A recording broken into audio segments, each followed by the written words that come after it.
Job, chapitre 29. Job prit de nouveau la parole sous forme sentencieuse et dit: Oh! Que ne puis-je être comme au mois du passé, comme au jour où Dieu me gardait, quand sa lampe brillait sur ma tête et que sa lumière me guidait dans les ténèbres? Que ne suis-je comme au jour de ma vigueur, où Dieu veillait en ami sur ma tente, quand le Tout-Puissant était encore avec moi et que mes enfants m'entouraient? Quand mes pieds se baignaient dans la crème et que le rocher répandait près de moi des ruisseaux d'huile? Si je sortais pour aller à la porte de la ville, et si je me faisais préparer un siège dans la place, les jeunes gens se retiraient à mon approche, les vieillards se levaient et se tenaient debout.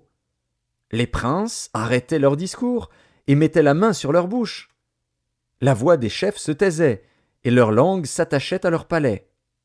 L'oreille qui m'entendait me disait heureux, l'œil qui me voyait me rendait témoignage, car je sauvais le pauvre qui implorait du secours, et l'orphelin qui manquait d'appui. La bénédiction du malheureux venait sur moi. Je remplissais de joie le cœur de la veuve.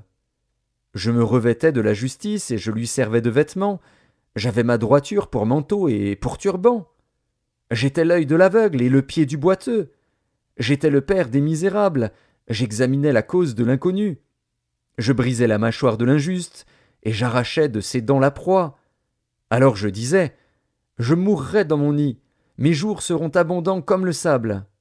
L'eau pénétrera dans mes racines, la rosée passera la nuit sur mes branches.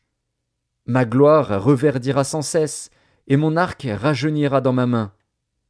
On m'écoutait, et l'on restait dans l'attente. On gardait le silence devant mes conseils. Après mes discours, nul ne répliquait, et ma parole était pour tous une bienfaisante rosée. Ils comptaient sur moi comme sur la pluie. Ils ouvraient la bouche comme pour une pluie du printemps. Je leur souriais quand ils perdaient courage, et l'on ne pouvait chasser la sérénité de mon front. J'aimais à aller vers eux, et je m'asseyais à leur tête. J'étais comme un roi au milieu d'une troupe, comme un consolateur auprès des affligés.